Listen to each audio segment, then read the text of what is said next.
আমি আজকে দাঁড়াই আছি একটা বড়ই গাছতলে। বড়ই গাছতলে কি গ্রামের বড়ই গাছতলে নাকি শহরের বড়ই গাছতলে?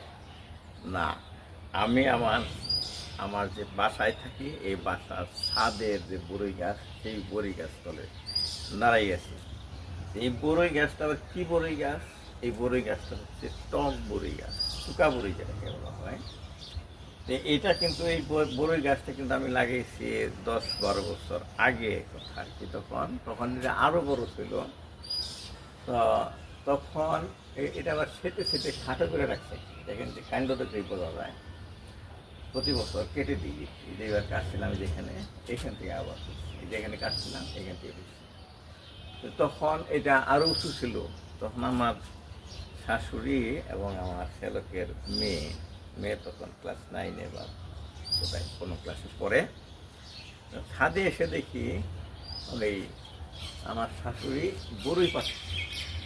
গ্রামে যেরকম বড়ই পারে মেয়েরা, এরকম কোটা দিয়ে বাড়িতে বড়ই পাড়তেছে। তো এটা আমার কাছে খুব ভালো লাগছিল যে আমার ছাদে বড়ই গাছ, তারপরে সেই গাছের নিচে দাঁড়াইয়া আমার শাশুড়ি বড়ই পাড়তেছে। আবার সেই বড়িগুলো খুঁজতেছে আমার ওই শ্যালকের মেয়ে নুহা। এই দৃশ্যটা আমার কাছে এত ভালো লাগছে যে ওইটা আমি ক্যামেরা বন্দি করছিলাম।